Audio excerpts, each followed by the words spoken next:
शहराची खबरबात या बातमीपत्राचे प्रायोजक आहेत Mac care super speciality hospital Ahmednagar.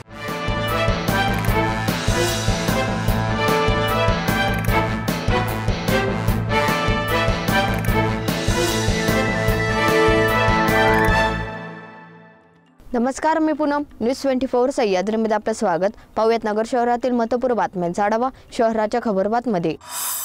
Pimpalgaon शिवारात रस्त्यावर स्कूल बस आडवी का लावली अशी विचारणा केल्याने एकास मारहाण करण्यात आली। ही घटना रविवारी संध्याकाळी 8:30 वाजेच्या सुमारास घडली आहे। भानुदास भाऊसाहेब जाधव यांनी दिलेल्या फिर्यादीवरून 5 जणांविरोधात MIDC पोलीस ठाण्यात गुन्हा दाखल करण्यात आला आहे। विजय गोरक्षनाथ निकम, सुभाष रामनाथ निकम, गणेश गोरक्षनाथ निकम, सौरभ मच्छिंद्रनाथ निकम अशी गुन्हा दाखल झाल्याची नावे आहेत। नगर शहरामध्ये पुन्हा नवीन उड्डाणपूल उभारण्यात येणार आहे। त्यासाठी DSP चौकात माती परीक्षणाचे काम सुरू झाले आहे। शहरातील DSP चौक, पत्रकार चौक व MIDC परिसरातील सह्याद्री चौक या ठिकाणी होणाऱ्या नव्या उड्डाणपूल कामासाठी निधी मंजूर झाला आहे। त्यानंतर प्रशासनाच्या वतीने प्रत्यक्ष DSP चौकातील माती परीक्षणाचे काम सुरू झाले आहे। त्यामुळे नगर शहरात पुन्हा 3 उड्डाणपूल साकारणार आहे। या माध्यमातून शहराच्या वैभवात भर पडणार आहे। नगर शहरातील ओढे नाल्यांमधील अतिक्रमण हटवण्याबाबत वारंवार मागणी करून महापालिकेचे अधिकारी केवळ वेळकाढूपणा करत असल्याने नागरिक कृती मंचाचे सचिव सरुद नामदे यांनी 28 मार्च रोजी मनपा आयुक्तांच्या दालनासमोर उपोषण करण्याचा इशारा दिला आहे। ओढ्यांमधील अतिक्रमण हटत नाही तोपर्यंत उपोषण मागे घेणार नसल्याचे नामदे यांनी म्हटलं आहे। याबाबत आयुक्तांना दिलेल्या निवेदनात नामदे यांनी म्हटलं आहे की नगर शहरातील नागरिकांची जीवित आणि वित्तीय हानी होऊ नये त्यासाठी आपत्ती व्यवस्थापन कायद्यानुसार सन 2019 पासून आम्ही ओढे नाल्यांवरील अतिक्रमण हटवण्याबाबत प्रशासनाकडे पाठपुरावा करत आहोत।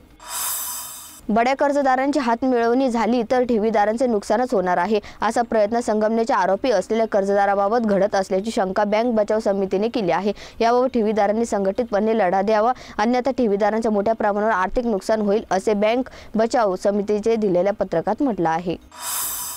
नगर शहरातील दैनंदिन कचऱ्यापासून दरमहा 550 टन खत तयार होत आहे। छत्रपती संभाजीनगर येथील मायो व्हेसल्स कंपनीच्या माध्यमातून महापालिकेने बुरुडगाव येथील कचरा डेपोत हा प्रकल्प सुरू केला आहे। आतापर्यंत कचऱ्यापासून हजारो टन खताची निर्मिती करण्यात आली आहे। त्यामुळे पर्यावरणाचाही प्रश्न सुटला आहे।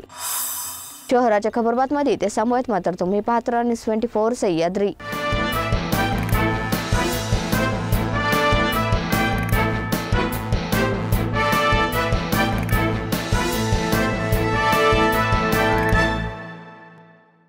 शहराची खबरबात या बातमीपत्राचे प्रायोजक होते Mac care super speciality hospital Ahmednagar.